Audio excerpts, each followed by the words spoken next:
Soy Fernando Díaz Villanueva. Hoy es 22 de septiembre de 2025 y esto es La Contracrónica.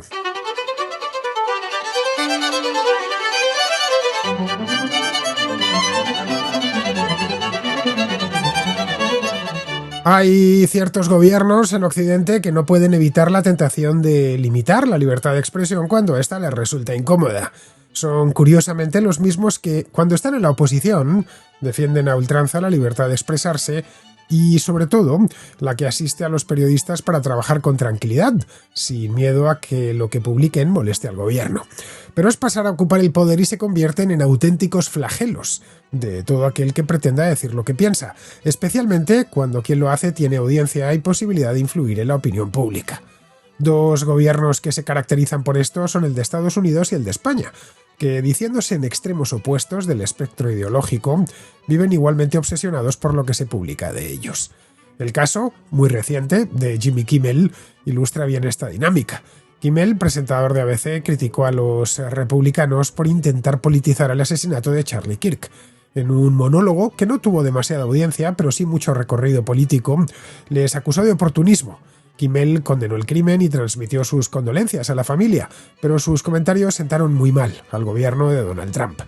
Brendan Carr, presidente de la Comisión Federal de Comunicaciones, amenazó a la cadena ABC y a su propietaria, el Disney Television Group, con revisar sus licencias, al tiempo que exigía el despido de Kimmel. Poco después, el presentador se vio de patitas en la calle. Trump justificó la decisión atribuyéndola a la baja audiencia del programa. Es cierto que el Jimmy Kimmel Live no atravesaba su mejor momento de audiencia, pero aún retenía más de 1 millón de espectadores por emisión. Trump se limitó a aprovechar su debilidad para silenciarle y acabar con una voz que siempre había sido crítica con él. La relación de Donald Trump con la prensa nunca ha sido buena, esa es la verdad. Acusa constantemente a los grandes medios de difundir noticias falsas contra él.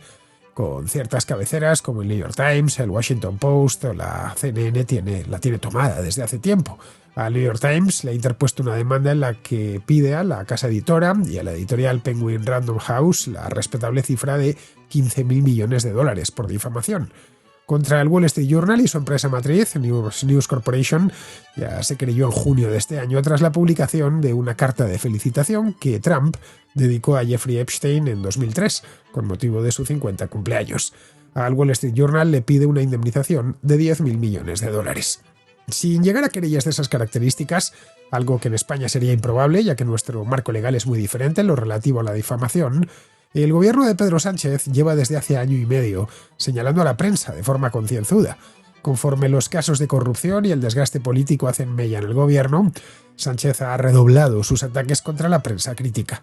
Acusa a los periódicos que le son hostiles como pseudomedios y les acusa de fabricar bulos en su contra. En la célebre Carta a la Ciudadanía de abril del año pasado, denunció una supuesta persecución mediática y judicial contra él. De aquello nació el Plan de Acción por la Democracia, presentado como una medida para combatir la desinformación, pero que incluye reformas legales que penalizan con hasta 2,5 millones de euros publicaciones consideradas una amenaza para la seguridad nacional. Estas medidas, junto a la manipulación irrestricta de medios estatales como Radio Televisión Española y la presión sistemática sobre periodistas, han generado innumerables críticas. Tanto Trump como Sánchez, aunque con estilos diferentes, comparten una inclinación a restringir la libertad de expresión mediante amenazas, demandas o reformas legales. Mientras Trump actúa con una postura más directa y beligerante, Sánchez adopta una posición victimista, pero ambos tratan de imponer autocensura. Donald Sánchez y Pedro Trump son en este aspecto la misma persona. Pues bien, de eso vamos a hablar hoy con Rubén Herranz, que vuelve por la Contracrónica y lo hace con más energía que nunca.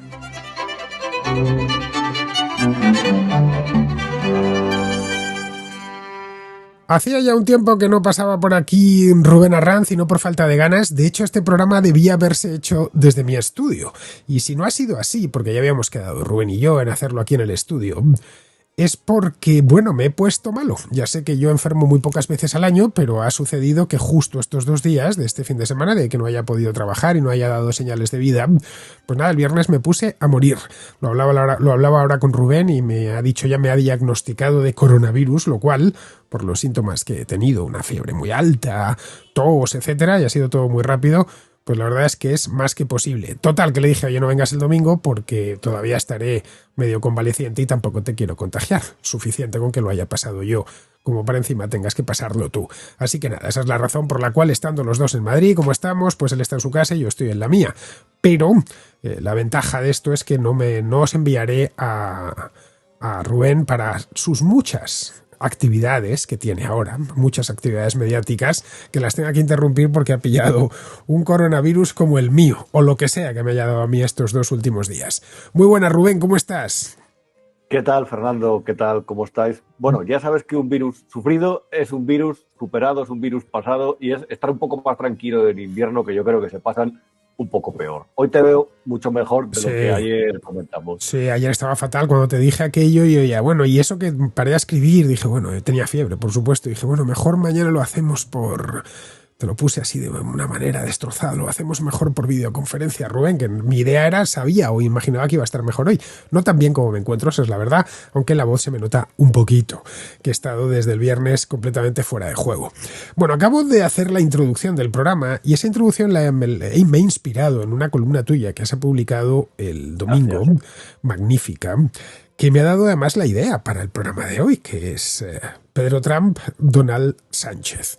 Yo, la verdad, no es por quitarte mérito, tú has sabido ponerlo con los apellidos en su sitio, pero yo son muchos los que han dicho antes que son como 2 gotas de agua para más cosas de las que pensamos. El mejor, el más trampista que hay fuera de España, fuera de Estados Unidos, es Pedro Sánchez, y el más sanchista fuera de España es Donald Trump. Y no porque ambos se reconozcan mutuamente, que no lo hacen en absoluto, de hecho se colocan en extremos opuestos, sino porque actúan de forma muy similar en muchos aspectos, pero sobre todo en el tema mediático. La fijación que tienen con los periodistas y con todo aquel que les critica o que trata de sacar o de, bueno, airear sus asuntos inconfesables es idéntica. Y eso es lo que me comentabas tú en la columna. Yo creo, Fernando, que lo pensaba antes en este intervalo entre que hemos quedado y nos hemos puesto a grabar, y me acordaba de una columna que escribió hace 3 semanas Iñaki Yacuría, y era una reflexión muy interesante.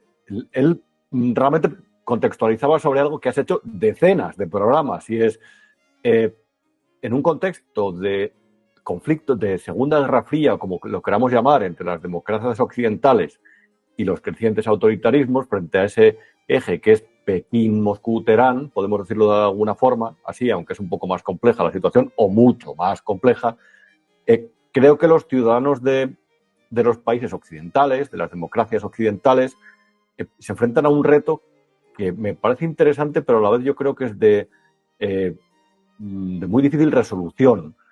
Y es, sus gobiernos en este contexto de sentirse amenazados pueden llegar a hacer peligrar con alguna maniobra expansiva o extensiva las libertades con las que cuentan. Es decir, por ejemplo, hay una batalla muy evidente, la ciberguerra, que se llamó, que ha inundado de propaganda las democracias occidentales. Tú dedicaste un programa a la trama rusa de David Zalandete y ahí explicaba cómo ante un problema concreto o ante una cuestión, como en su día fue el 2017 de Cataluña, las maniobras propagandísticas protagonizadas por países como Rusia incrementan. Y es evidente que eso es un peligro para la estabilidad de las democracias, porque realmente al final lo que hace es influir de una mayor o menor medida en la opinión pública. Ahora bien, ¿cuál es la reacción para con la libertad de expresión? ¿Cuál es la reacción de un gobierno con un deje autoritario, podemos llamarlo de alguna forma, o expansivo, como es el caso del de Pedro Sánchez, o como es el caso, como ha demostrado Donald Trump en estos anteriores días, como podemos analizar ahora? ¿Cuál es la reacción ante esto? ¿Limitar esa libertad porque ve un peligro en el horizonte? A mí, desde luego, me parece, yo creo que uno de los grandes retos de nuestros días. Tú has empezado el artículo con un tema de actualidad, lo cual demuestra que eres un periodista de raza, que sabes que al lector hay que engancharle con un tema que le suene muy familiar desde hace poco tiempo. Has empezado con el caso de Jimmy Kimmel, este presentador de la cadena ABC, o expresentador habría que decir, que la semana pasada fue despedido de su trabajo, de su propio programa, además nunca mejor dicho, porque allí ya sabes en Estados Unidos que les gusta ponerlo de el nombre, el apellido y el show detrás. En este caso era Live, pero es como si la contracrónica se llamase, no sé, el programa de Fernando Díaz Villanueva. Eso sería implanteable, una cosa así en nuestra cultura mediática, que no solemos poner por regla general nuestro nombre al programa. Pero en Estados Unidos es muy habitual. Pues él tenía un programa llamado de Jimmy Kimmel Live, es decir, el directo de Jimmy Kimmel, que era, bueno, pues un programa con cierto éxito, últimamente no demasiado, quizá estaba algo desgastado, pero Jimmy Kimmel, en fin, es un profesional, también es humorista, tiene, pues creo que son 50 y tantos años, 56 o 57 años, vamos, que tiene un historial muy grande a sus espaldas, y nada, él se limitó a decir algo que creo que cualquiera de nosotros suscribiríamos, y es que el Partido Republicano, y más concretamente el mundillo MAGA, ha tratado y sigue tratando de politizar todo lo posible el asesinato de Charlie Kirk. De hecho, el propio Kimmel se dolió por ese asesinato, lo condenó, transmitió sus condolencias a la familia, en fin, hizo lo que cualquier persona normal, ¿no?, ante una cosa como esa. Es que no fue de esos miserables que se alegraron por la muerte de Kirk, ni nada de eso. Bien, lo único que dijo fue algo que está más que a la vista. Y eso fue suficiente para que, en fin, los editores, en este caso la ABC y el Disney Television Group, que es el dueño de la ABC, le pusiesen de patitas en la calle. Son este tipo de cosas que, en fin, uno no llega a entender muy bien, sobre todo de alguien que dice que lo que quiere es que Estados Unidos sea un país más libre, y que se quejaba amargamente de que no había libertad de expresión cuando gobernaban los demócratas. Bueno, vamos a ver, hay varias cosas aquí. En primer lugar, yo tampoco, y además fue tu caso también, yo tampoco compartí eso de asociar a Trump a una respuesta hiperbólica. Es decir, creo que cuando suceden estas cosas, estas cuestiones, surgen estos líderes que son, podría decirse que Trump empezó las elecciones siendo un empresario famoso como el underdog, porque realmente era una especie de apestado dentro del Partido Republicano, como la de un aventurero que quiso tomar el control y con la estrategia lo tomó, llegó a la presidencia y se desató una respuesta que, a mi modo de ver, fue exagerada, hiperbólica con respecto a lo que venía. Ahora bien, ahora podemos decir que los últimos meses, tanto con su política arancelaria como con estas cuestiones, ha tenido algún deje iliberal. Podemos decirlo ya, ¿no? Es decir, se detecta muy evidente. Entonces, claro, en este caso coinciden varias cosas. En primer lugar, lo que comentabas bien, Fernando, y es que el programa de Kimmel, analizando los datos, se veía que en una población con un espectro de 340 millones de habitantes tenía audiencias. Es verdad que ahora es muy complicado medir las audiencias, porque hay que tener en cuenta las de Internet con las del directo, la de en vivo. Y hay que tener una audiencia de 1,5 millones de espectadores, 2 millones, se había desgastado en audiencia, y por lo tanto yo creo que eso evidentemente te cuestiona dentro de una cadena, por lo menos que busca lo cuantitativo. Y ya a partir de ahí podemos hacer un debate sobre si realmente él estaba en la rampa de salida o si su empresa estaba esperando que algo se desencadenara para cancelar ese programa, para retirarlo, mejor dicho. Ahora bien, aquí vamos a lo que vamos, a la decisión política, que es lo más relevante. En los días antes, has comentado una cosa que es cierta, la lamentable reacción y manipulación con respecto a determinadas cuestiones de Kirk, con el que confieso que había infinidad de cosas que no me unían en absoluto. Estoy en desacuerdo con lo que habla. Pero es cierto que se ha manipulado, sobre todo en medios españoles, también desde la lejanía, los mensajes que él lanzaba. Y ha habido una respuesta de celebrar la muerte. De hecho, veía un mapa, que lo habrás visto también, de mensajes en Blue Sky, la red social donde se exiliaron los defensores de la verdad y de la justicia cuando Elon Musk entró en el gobierno de Estados Unidos, y ahí veía mensajes alegrándose de su muerte, una respuesta completamente inhumana. Bien, no fuera de Kirk. Él lo que dijo es que era lamentable que antes incluso que se supiera quién había sido el agresor, Trump culpara a la izquierda radical estadounidense y al Partido Demócrata. Y a partir de ahí se iniciaron una serie de movimientos después de que Kimmel pronunciara esas palabras que llevaron a su despido. Entre otras cosas, el presidente, que se apellida Carr, no recuerdo el nombre, perdón, el presidente de la Comisión de las Comunicaciones... Brendan, se llama Brendan. Brendan Carr, dijo que los directivos de la ABC podían hacerlo por las buenas o por las malas. Y no ha hecho falta porque le han despedido. Y ante esa respuesta, Trump ha dicho que lamentaba su falta de talento y su falta de audiencia. Pero no es el único movimiento que ha hecho Trump contra los medios de comunicación. Por supuesto, desde su presidencia, que solamente realmente ha mantenido un poco intacta a Fox, que tampoco, por cierto, porque ha hecho múltiples ataques dentro a los medios de comunicación estadounidenses, como de hecho es una de las partes más evidentes de la estrategia de los MAGA, meterse con los medios de comunicación como los culpables de que la opinión pública esté intoxicada. Y no digo que algo de razón tengan, por cierto, pero es evidentemente una estrategia populista, y eso hay que señalarlo. Pero es que ahora ha hecho dos acciones paralelas que llaman la atención. La última es una tontería, es quitar la acreditación a un corresponsal de un medio de comunicación del ABC Australia que le había preguntado por sus negocios, si era compatible tener todos sus negocios y dirigirlos con dirigir el país más relevante a nivel geopolítico y económico del mundo, y probablemente cultural. Y luego ha habido otra cuestión que no por ello es menos relevante, y es que ha metido demandas a Penguin Random House y al New York Times por valor de 15.000 millones de dólares por difamación. Entonces, a partir de ahí se ve que el presidente, León, el histrión, ha emprendido una serie de ataques contra los medios para aprovechar la circunstancia para lo de siempre, Fernando, para intentar censurar.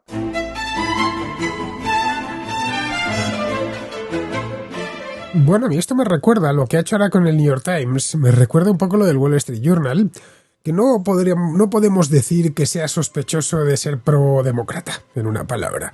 El Wall Street Journal es, como es bien sabido, cualquiera que conozca los medios en los Estados Unidos, es un medio que más bien siempre tira hacia los republicanos, históricamente además. Los periódicos estadounidenses le pasa lo que a los británicos, que tienen décadas, cientos de años en algunos casos de historia a sus espaldas, y sí que se puede hacer una tendencia. En España los periódicos, con contadas excepciones, son mucho más jóvenes.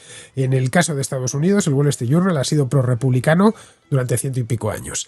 Les metió una demanda bueno, el dueño del Wall Street Journal es Murdoch, en el mes de junio de 10.000 millones de dólares. Ojo, esto es el PIB de un país pequeño, porque habían osado publicar una exclusiva en la que aparecían las felicitaciones. Esta fue una exclusiva que luego se publicó en todo el mundo, que le enviaron a Jeffrey Epstein, los amigos, en el año 2003, cuando Epstein cumplió 50 años. Y una de esas felicitaciones era de Donald Trump. El Wall Street Journal tenía la prueba en su poder, la publicó además, se podía ver exactamente, ha publicado las fotografías, etcétera. Vamos, era pura información, y les ha denunciado por difamación. Esto, claro, en España sería difícil. Ya sabes que nuestro marco legal es muy distinto. Aquí no se pueden meter este tipo de querellas, que un juez consideraría una querella temeraria, y además la exceptio veritatis se cumple a rajatabla. Es decir, si lo que has publicado es cierto, las probabilidades de que te condenen son pequeñas, por no decir nulas, en el caso de que sea una cosa de este estilo. Pero no me cabe la menor duda que si una legislación como la de Estados Unidos estuviese en manos de gente como Félix Bolaños u Óscar Puente, no haría exactamente lo mismo. Es decir, empezaría a denunciar a medios y a periodistas por, qué sé yo, pidiéndoles 10, 15.000 millones de euros, una cosa así.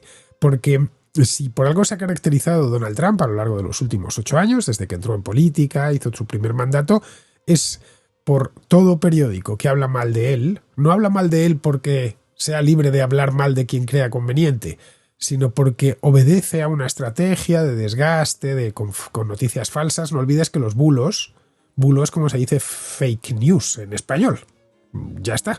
Lo de fake news lo trajo a nuestra vida Donald Trump, y Pedro Sánchez lo único que ha hecho es poner lo mismo en español, que es un bulo. Es todo aquel que publique cosas que vayan contra mis intereses está publicando bulos. Si te fijas, es el mismo procedimiento. O paparruchas. Yo siempre he reivindicado dentro de esta batalla gubernamental el término paparrucha. De hecho, yo creo que hubiera llegado mucho más a la gente. Y es palabra preciosa, paparrucha. Pero hay que reconocer que en la fábrica de ideas de Moncloa a lo mejor consideraban que era un poco antigua, o les iba, yo que sé, a recordar a los tebeos de Zipizape, y eso iba a ilustrar sobre el franquismo, alguna cosa de estas locas que vienen en la cabeza.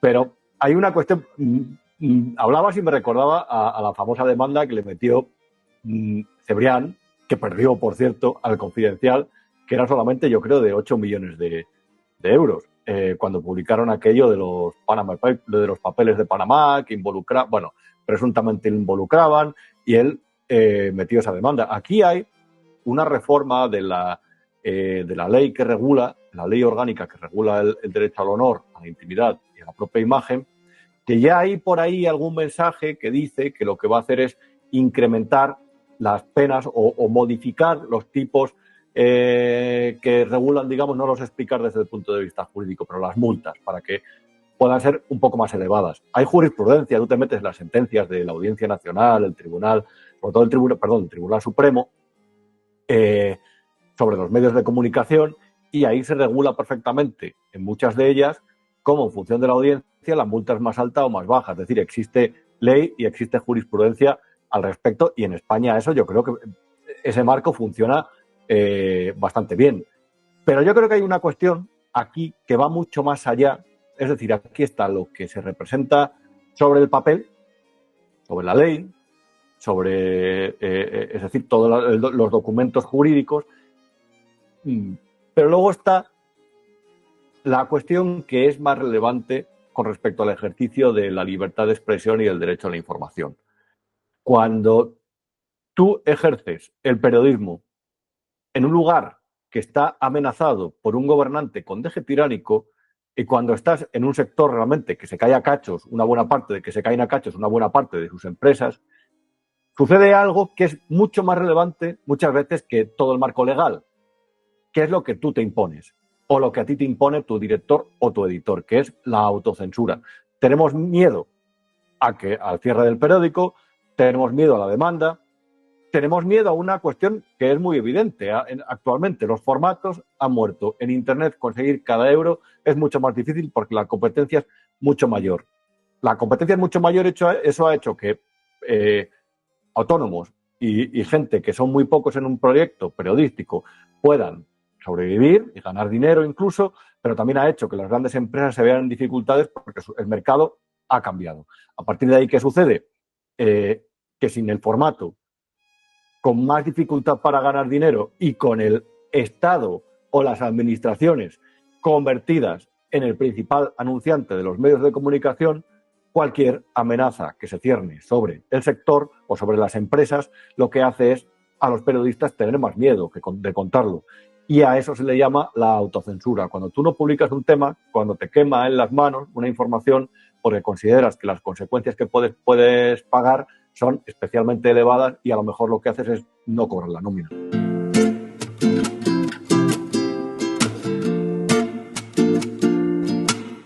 Ya está en preventa mi último libro. Se titula Contra el pesimismo y es un ensayo de fondo histórico en el que analizo 5 miedos de nuestro tiempo que han terminado sumiendo a las sociedades occidentales en un profundo pesimismo.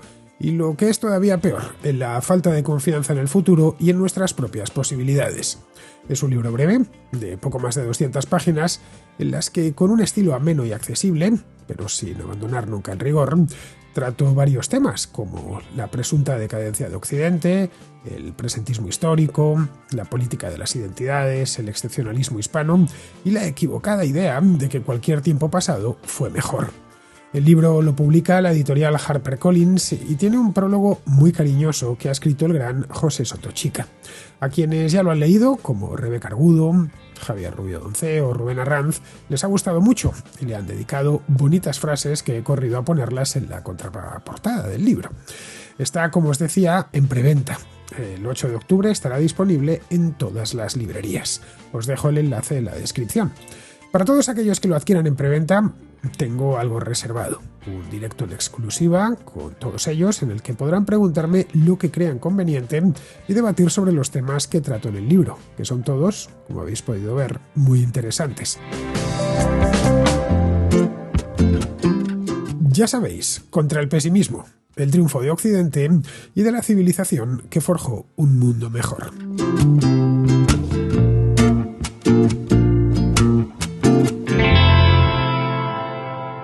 En España tenemos otro caso, en este caso más que hacia un medio en concreto, sería hacia un periodista, que es este chico tan joven que está acreditado en el Parlamento, que se llama Vito Quiles, supongo que sabrás quién es, que entra esencialmente a tocarles las narices.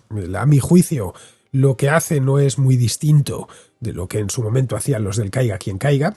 Quizá no de manera tan humorística y simpática como lo hacían ellos, que les daban unas gafas de sol. Los más viejos que hay aquí se acordarán de aquel programa, pero en esencia es lo mismo, ser un poco incorrecto, lo que hacía el follonero, Jordi Évole, hace no tantos años, pero en clave quizá un poco más de nuestro tiempo.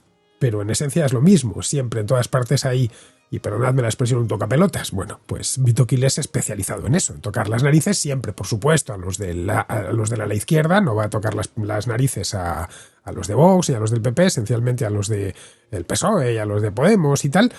Y acuérdate la que se armó antes del verano, para sacarle del Congreso de los Diputados. Que el planteamiento, ¿qué más os da que esté allí? Que ya no le respondéis, ¿qué más os da? Eso es muy sorprendente, porque ahí confluye otro fenómeno que ha sucedido durante los últimos años, y es el de periodistas de otros medios de comunicación colaborando en la estrategia gubernamental del gobierno de España contra la llamada fachosfera. Entonces es muy curioso, porque veía estos días, este fin de semana, una fotografía de Silvia Chaurrondo con María Chivite. María Chivite, presidenta de Navarra, lugar donde tiene origen una de las tramas de corrupción del PSOE que está investigando la UCO, entre otras cosas por la famosa adjudicación de la obra del túnel de Belate a Servinavar, que es la empresa que está relacionada con Santos Cerdán. Son muchos conceptos los que he dicho, pero yo creo que ilustra perfectamente sobre el con quién no hay que hacerse una fotografía si eres periodista en estos días y sobre todo si trabajas en la televisión pública. Y digo esto porque una de las cosas de las que le culpan a Vito Quiles es de haber trabajado para Alvise Pérez. Es decir, de ser parte, de tener cierto componente político. A mí, sinceramente, me parece una persecución desmesurada. Es evidente que no tengo ninguna simpatía por un personaje como Alvise Pérez, y tampoco tengo nada que me una a Vito Quiles, salvo una sensación de que hay una parte de la profesión periodística, como te decía, que lo que ha hecho es colaborar en esa campaña gubernamental. Entonces a ellos les han dicho, a la Asociación de Periodistas Parlamentarios, que es la gran responsable de que se haya modificado el reglamento del Congreso precisamente para hacer una serie para regular las sanciones ante lo que ellos consideran malos comportamientos dentro del Congreso de los Diputados. Entra dentro de lo normal que estas cosas existan, pero lo que no entra dentro de lo normal, en primer lugar, es que esto haya sucedido en un momento en el que el presidente del gobierno y el gobierno, por ende, o por extensión, libran una batalla contra la prensa crítica, y que esto haya sucedido casualmente en el caso de un periodista que es de la derecha o que representa un medio de derecha, llamemos radical, pero que no haya sucedido con otros periodistas que representaban a la izquierda radical. Como por ejemplo el Caiga quien caiga de Gran Wyoming, que están en su pleno derecho, pero que molestan o dejan de molestar exactamente de la misma forma todos. Es decir, tanto Vito Quiles como estas personas. A partir de ahí, eso sucede es que ha habido una complicidad en España, ilustra sobre esa complicidad, sobre ese mamoneo, permíteme llamarlo así, entre una parte de los medios de comunicación, untados también con la publicidad institucional. Nada es casual, Fernando. Me gustaría ver cómo se comportarían sin esa publicidad institucional, y aparte de otras complicidades, ayudas a la digitalización. Hicimos un vídeo en el Retiro con respecto a eso también. 124 millones que se anuncian de ayudas a la digitalización de la prensa que está digitalizada ya. Todo eso ha sucedido en este momento. ¿Por qué no ha sucedido? ¿Por qué no sucedió en otros anteriores cuando se reproducían comportamientos similares? Thais Villa pidiendo bailar a Villegas, el de Ciudadanos, sabiendo que es un soso. Pues ha sucedido por una cuestión ideológica. A partir de ahí, el periodismo, una parte de los medios, se convierte en una parte de las armas que tiene el gobierno a su favor en la batalla.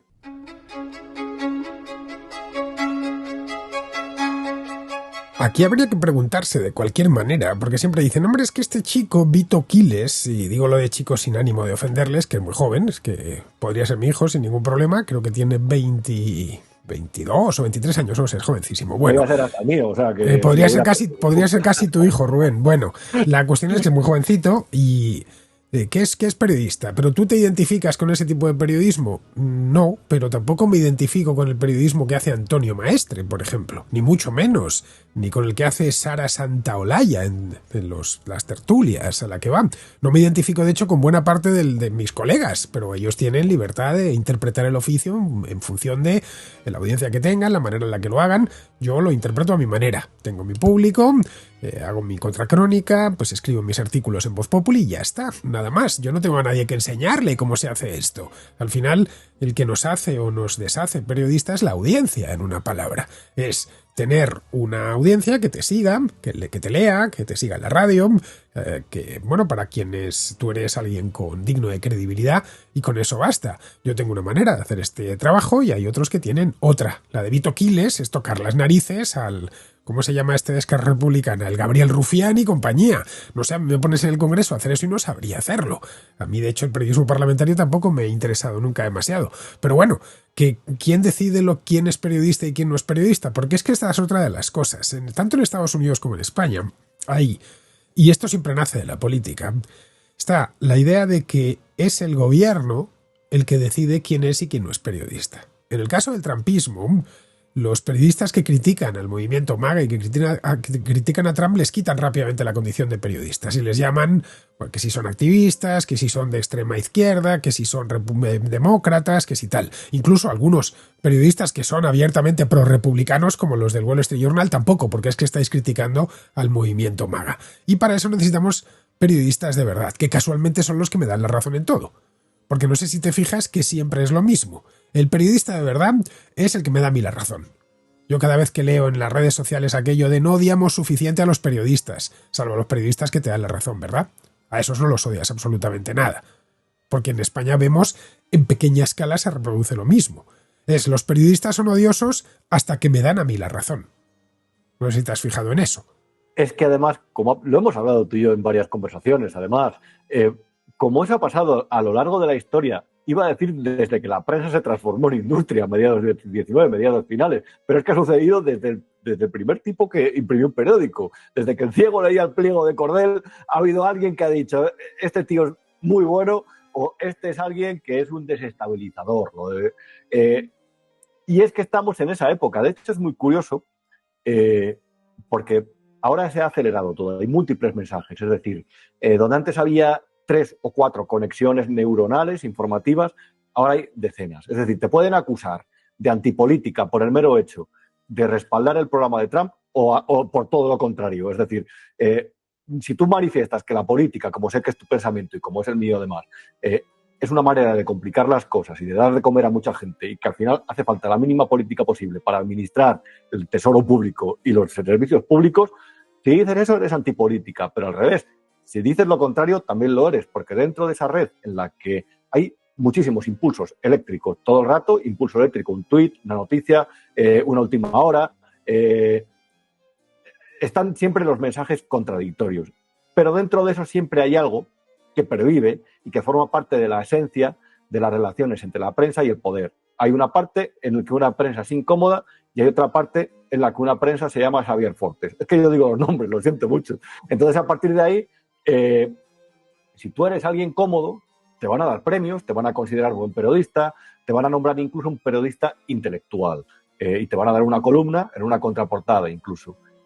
Y si tú tocas mucho las narices, pues a lo mejor esa contracolumna se vuelve peligrosa y a lo mejor a tu editor le pones en un aprieto. Si tu editor es valiente, la mantiene e incluso le pone más en valor, pero si tu editor tiene deudas por pagar, si tu editor de repente te tenía manía porque de repente en una pelea de egos te consideran con mucho más talento que él, pues a lo mejor te quita la columna. Y todo lo contrario. Si dentro siempre ha sido incómodo para el poder, va a haber siempre mucha gente que te va a intentar buscar las vueltas y va a buscar en tu hemeroteca y te va a difamar.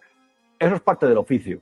Lo que pasa es que en este caso se nos ha intentado engañar con una campaña muy bien planteada y es la de hay una máquina del fango, hay fake news, hay una parte de antisistema, es decir, como se situó a quienes desconfiaban de la figura del estado de alarma cuando se declaró, de la figura del estado de alarma, fue sí, eso. es decir, quien criticaba las restricciones del COVID o cómo se habían planteado, quien criticaba el cerrojazo del Parlamento era o simplemente quien critica determinadas cuestiones que no les convienen, se le etiqueta de una forma extrema, como un extremista, como un negacionista. De igual forma, si ahora estás en una posición de oposición al gobierno, si has investigado cuestiones, por ejemplo, como hicimos en su momento, el caso mascarillas, o como los que lo están haciendo ahora, como el caso de las conexiones entre la trama de las mascarillas Caribe, Venezuela, República Dominicana. Si investigas eso, eres un antisistema, desestabilizador, eres un mal periodista, un pseudo periodista, un pseudo medio. Es un lenguaje renovado para definir lo mismo. Pero a mí, de verdad, no me llama la atención que un presidente que está en un momento de debilidad, como sucedió también con Felipe González, se comporte de una forma tan expansiva y desvergonzada. Lo que me sorprende es que hay una parte del sector, ya no digo solamente por negocio, como comentaba antes, sino por ideología, por convicción, haya despotricado de esta forma con esta parte de la profesión, en la que me temo, Fernando, que estamos también. Bueno, tú y yo claramente. No somos yo, desde luego, no soy favorable a ninguna de las opciones políticas. Ya sabes que el activista, ese subproducto infame de la política, ya sabe que en cuanto llevas la contraria a su partido, empieza a acusarte de pertenecer al partido contrario, ¿no? Si resulta que estás criticando al PP, eso es que eres un progre. Si resulta que criticas a Vox, es que eres un pepero, curiosamente. Si criticas al PSOE, es que eres un facha. En fin, yo no hago crítica por criticar, yo hago mi trabajo, nada más, y eso evidentemente pues incluye críticas, no hay más remedio, aunque no es mi objetivo criticar, sino transmitir la manera en la que yo entiendo el periodismo. Creo que a estas alturas no hace falta ni que la explique, porque hago un programa todos los días y llevo muchos años haciéndolo, llevo pues más de la mitad de mi vida dedicado a este oficio. A mí es explicar lo que sucede, simplemente, por eso le dedico tiempo, por eso mis columnas son de 4 páginas y no de cositas cortas. Yo no escribo billetes, vamos. Cuando hago un programa de, en fin, todos los días de la semana, ¿de cuánto? Me paso aquí hablando durante 30 minutos yo solo, tratando de explicar y de destripar bien un tema. Esto evidentemente incluye críticas a gobiernos extranjeros, pero también al gobierno nacional. En el caso de Pedro Trump y Donald Sánchez, lo que encontramos es que han situado la crítica periodística, que entiendo yo que le sentará mal a Macron, que le sentará mal a Keir Starmer, que le sentará mal a Friedrich Merz, a todos. Es normal que lo habitual es que te moleste, que te critiquen, eso para que engañarnos. Pero convertir a los periodistas críticos en enemigos. La diferencia entre Pedro Trump y Donald Sánchez es que uno acaba de volver al poder y le quedan todavía, pues casi todo el mandato lo tiene por delante y está con unos índices de popularidad mejores de los que cabría esperar por todo lo que ha llovido en el país, pero todavía le queda tiempo. Pero en el caso de Pedro Sánchez es que está muy desgastado, es decir, que vaya contra los periodistas también va contra los jueces, va contra todo aquel que se mueve, hasta de los que están dentro de su propio partido. No olvidemos lo que pasó con Lambam, que en paz descanse, que murió este verano, y lo que se le ha atacado a ese hombre. Y era alguien del propio PSOE.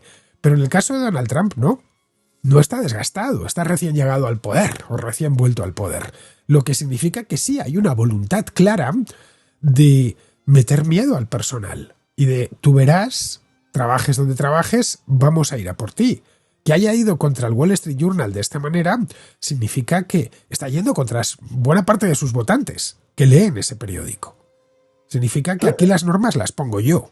Sí, y además, Fernando, hay una cuestión en estos nuevos tiempos a ese respecto, y además ellos lo dominan muy bien, ese universo maga, que es el de ninguno somos de hierro ni de piedra. Es decir, todo el mundo nos quebramos ante determinadas circunstancias.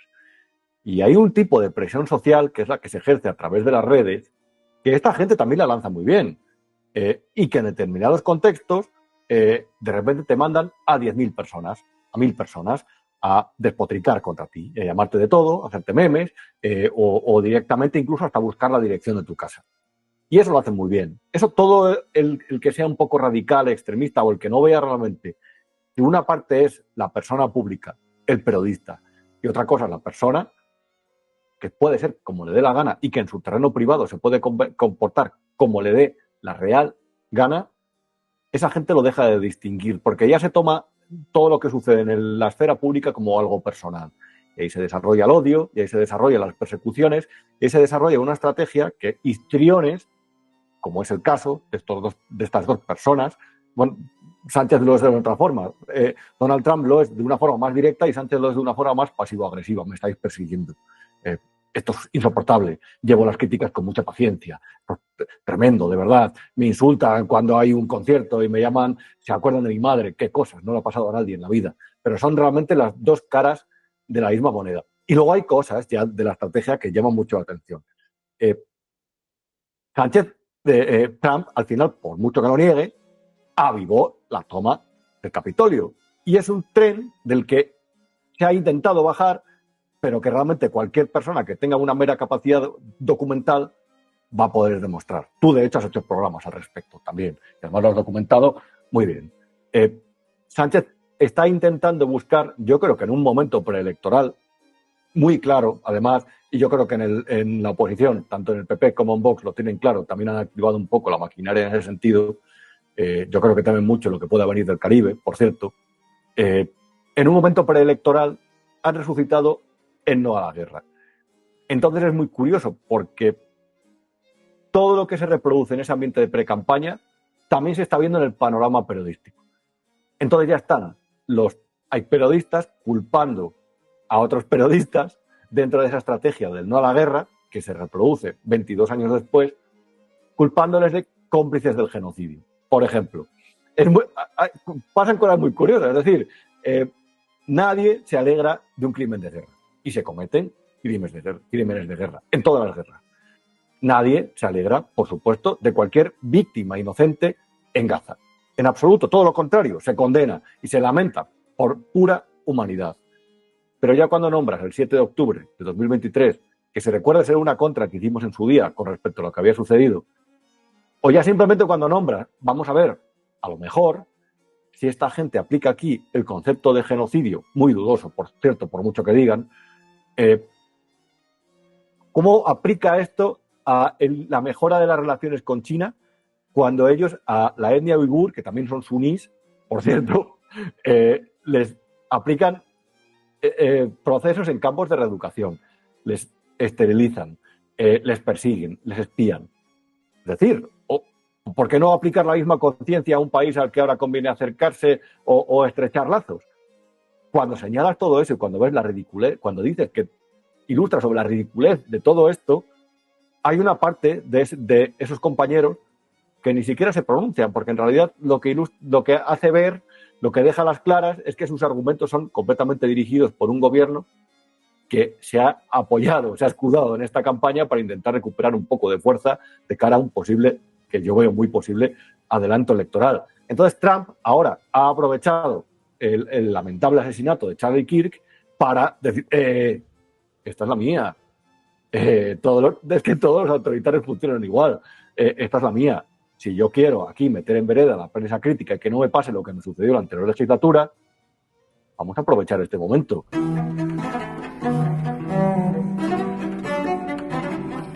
Es utilizar, Rubén, a la turba.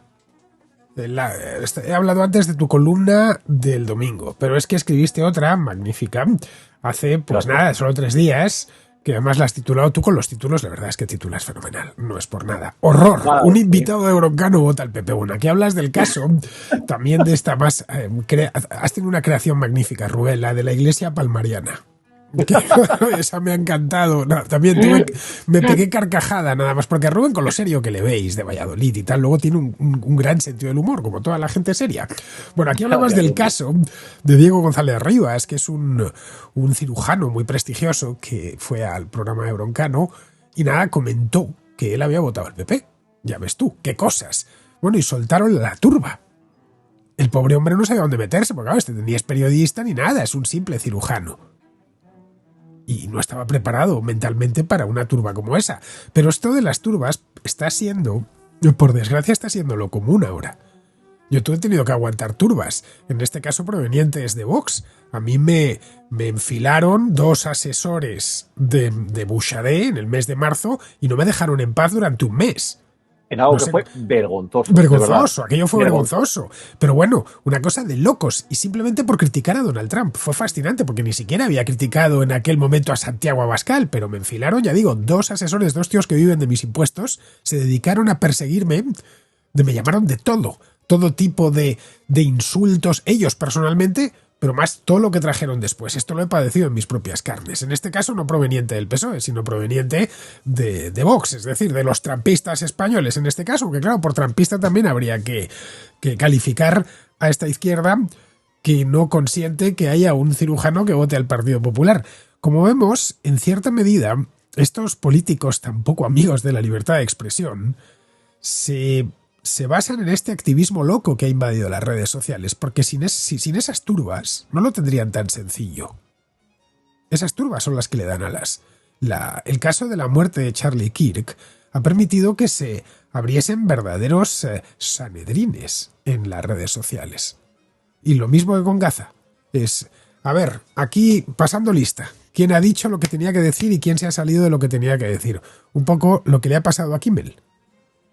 Que es, ojo, cuidado, que no está en lo que tenía que decir en todo. Y aquí hay que hacer una lista de quién ha hecho esto, quién no lo ha hecho para... Es una cosa de locos, Rubén.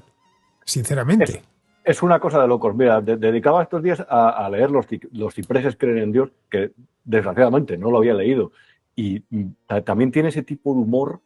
Gironella era muy bueno, con ese tipo de humor de repente dice, este hombre tiene pinta de haber cometido un crimen pasional pero pequeño. Es decir, tiene cara de eso, de las típicas cosas. Y había una cosa que es muy curioso. Año 31 se declara la República y de repente al hombre, que es madrileño, había trabajado en Málaga, en telégrafos, llega a Gerona, se integra perfectamente, pero después de la declaración de la República ya empieza el dueño del bar a decirle que por qué no hablan en catalán cuando juegan esa partida. Es muy sencillo, en cualquier contexto, compartimentar, o sea, generar las causas identitarias. El otro día, aquí en mi barrio, Tetuán, sabes que tiene un 48% de población de origen extranjera, escribía también un artículo hace unos meses sobre eso, vi a unos, no recuerdo ni cómo se llama, pero había un nazi delante de una mesa y se veía que era nazi el tipo. De estos que solamente repartían comida a los españoles y muy españoles. A mí eso me repugna. Es decir, el hogar social era, ¿no? El hogar social Madrid o algo así. Sí. A mí eso me repugna. De hecho, lo miré y dije, ¿qué es esto? Entonces, claro, cuando ves que en estos contextos se aprovecha la diferencia, me repugna igual que lo de... Pero es que realmente el comportamiento es exactamente el mismo que ha tenido esa izquierda revanchista, odiadora también, con el cirujano Diego González Rivas. Si tú eres un cirujano, si tú has estado en la Franja de Gaza operando a gente que no tenía medios, que tú eres un cirujano y que decides dedicar una parte de tu tiempo, de tu vida, como alma cándida que eres, a ayudar a la gente. Pero tú, de repente, confiesas en un programa de televisión que te cae bien Núñez Feijóo porque es gallego y por eso lo has votado, de repente ya eres un traidor, porque el PP no defiende la sanidad pública y tú ya de repente no eres ni buen cirujano, ni siquiera. De repente nos hemos parado a pensar lo simple, lo estúpido que es ese, y lo primario que es ese mecanismo, que realmente al final es un poco como el de, creo que ponía el ejemplo en el artículo, las dos cuevas, que uno era el mejor cazador, el de la cueva, estaba en la cueva de enfrente y el que pintaba los bisontes en la pared, fantástico. Bueno, pues como era la otra cueva, se lo cargaban, o le esclavizaban y le dedicaban eso, a no lo sé, tareas lamentables. Ese es el mecanismo, ese tribalismo, ese al diferente he de odiarle o por lo menos he de considerar que está la trinchera contraria. Y no me gusta ponerme de ejemplo, pero los que tenemos amigos que han sido comunistas de toda la vida y amigos que son realmente al final muy conservadores, nos reímos de estas cosas porque decimos, es que en realidad hay infinidad de puntos en común que toda esta gente que está con los altavoces, que está siendo activista, le niegan. Y cuando tú a una persona que duda del mero hecho de lo que suceda en Gaza es un genocidio, o pongamos el ejemplo contrario, cualquier persona que dude del mero hecho de que, por ejemplo, pongamos el ejemplo de inmigración, cualquier persona que diga que la inmigración es netamente positiva para un país o que tiene una mayoría de componente de ingrediente positivo para un país, o cualquier persona, como es mi caso, que diga no comprenda el fenómeno de la inmigración ilegal, porque creo que en cualquier democracia liberal se tienen que cumplir las leyes y los contratos y que el mero hecho de que el Estado no actúa al respecto me parece una negligencia inaceptable, podemos opinar diferente sobre esos asuntos, pero eso no nos convierte en enemigos. Es decir, creo que hay que recuperar un poco esa cordialidad y creo que cuando no se recupera y se siembra de odio el terreno, somos carne de tiranos o de gente tan autoritaria como lo son Pedro Trump y Donald Sánchez. Muy bien, así me gusta. Me gusta que termines el programa como lo hemos empezado, Rubén, que lo termines con... Porque ese hallazgo, ya sabes, se va a quedar ya como título de una contracrónica la de hoy, porque es perfecta y escúchame, va a cabrear a todo el mundo, que es de lo que se trata. Yo sé que este programa va a enfadar a muchos, a los de un lado y a los del otro, de lo cual, a los unos y a los otros, ambas con H, nos enorgullecemos de molestar. Y especialmente a todo ese activisteo político que ha convertido las redes sociales en un lugar inhabitable y del que se nutren tiranos o aspirantes a tiranos como Donald Sánchez y Pedro Trump, porque sin esa parte activista dudo muy mucho que a este hombre aquí me lo hubieran despedido. El ambiente ese hipercargado de emotividad contribuyó y mucho. O que a Diego González Rivas le hubiesen organizado ese escrache sin comerlo ni beberlo por decir que le había votado a Feijóo porque era paisano suyo y no sé qué más. Ya está. Es decir, que hay ciertas cosas que... Bueno, tú y yo tenemos la libertad de decirlo. No todo el mundo puede, ¿vale? Tenemos esa ventaja. Tenemos la libertad. Yo sé que hay muchos que piensan de esta manera, periodistas estoy hablando, y te dicen, bueno, es que quiero evitarme problemas, porque eso que señalabas al principio, de que lo que buscaban era la autocensura, lo consiguen en buena medida.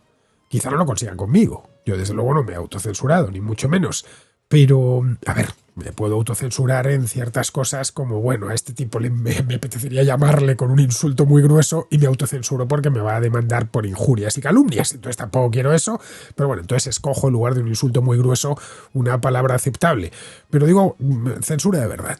El que te autocensures, que digas, no me voy a meter en este lío. No voy a criticar a esta persona porque tengo miedo a lo que me puede pasar en redes sociales o porque directamente este tipo me señale. El señalador oficial del reino, al menos del Reino de España, es también paisano tuyo. Se llama Óscar Puente y va señalando a todo el mundo. Recordemos que a un medio como The Objective le llama Diojete.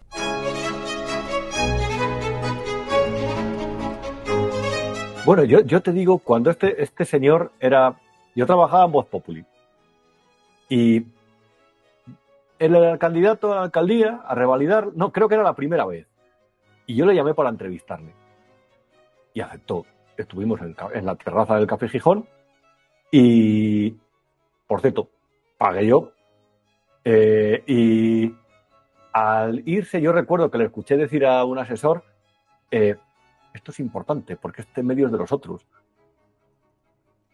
Es muy simple ese mecanismo. ¿Cómo que es de los otros? Te he hecho una entrevista, te he preguntado de todo, no nos hemos enfadado, tú me has respondido con cordialidad. ¿Por qué la pierdes cuando llegas a esa posición y nos empiezas a tratar como enemigos, cuando realmente al final lo que tenemos es una discrepancia política? No lo entiendo. Ahora yo creo que él tiene una especie como de la fiebre del ego que genera la fama, con una especie de aspiración dentro del partido, en tuyo. Pero es una estrategia que es completamente equivocada. Mira, el ejemplo de Óscar Puente sirve perfectamente para ilustrar sobre por qué caminos van las sociedades cuando entran en esa especie de diferencia irreconciliable que es siempre ficticia, artificial y sobre todo explotada e inflada artificialmente, como decía.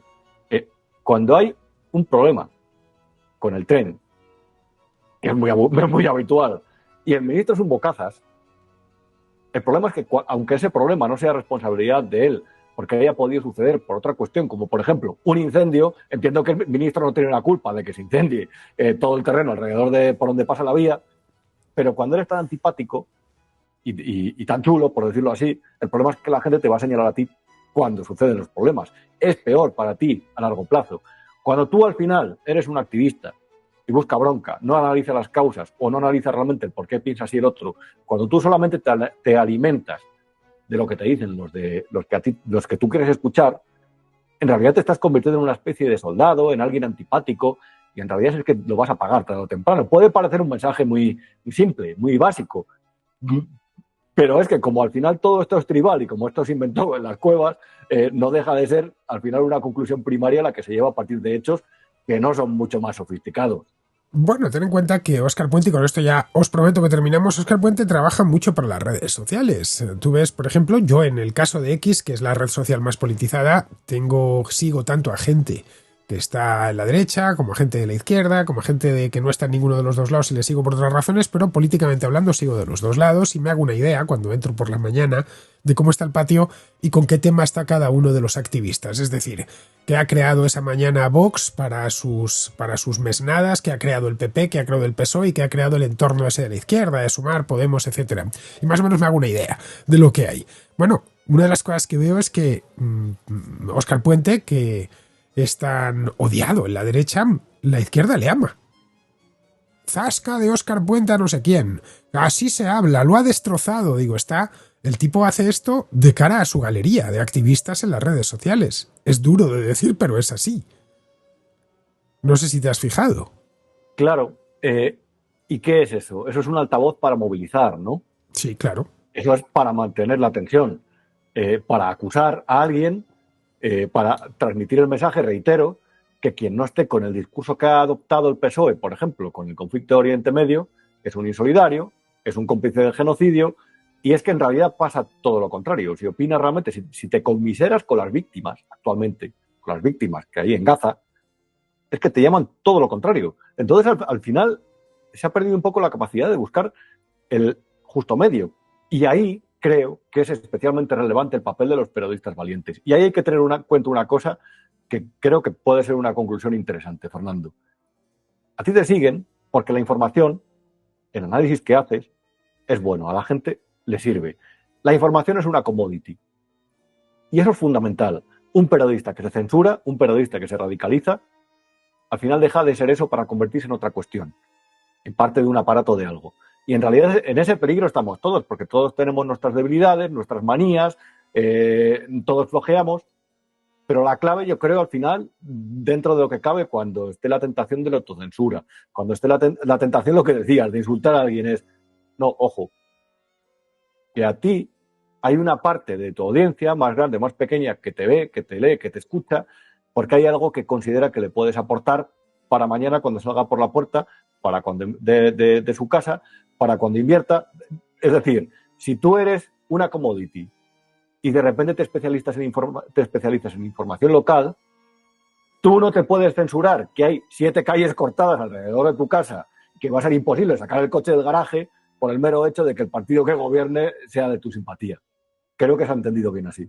Se ha entendido a la perfección, Rubén. Siempre eres cristalino. El problema es que, ¿sabes qué problema tenemos? Que nos podemos hablar y nos dan las uvas, nunca mejor dicho, y cuando estamos tú y yo solos, sin el micrófono encendido y sin la cámara, pues no pasa nada.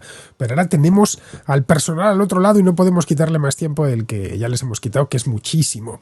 Bueno, vamos a ir terminando, vamos con Pizarro, que bueno, ya sabéis, Pizarro no falla nunca. Pizarro es como Rubén, que son de esas personas con las que siempre puedes contar. Pizarro nos habla de la ofensiva israelí sobre Gaza. Esta siempre ha sido una guerra impía, asquerosa, desescrupulada. Y la ONU, desde el principio y siempre, ha sido un elemento contraproducente. En este punto, aquella racia y los rehenes fuerzan a la impiedad a Israel. Y el secuestro para uso de escudos humanos de los gazatíes por parte de Hamás hacia los terroristas directamente responsables de los supuestos actos de genocidio.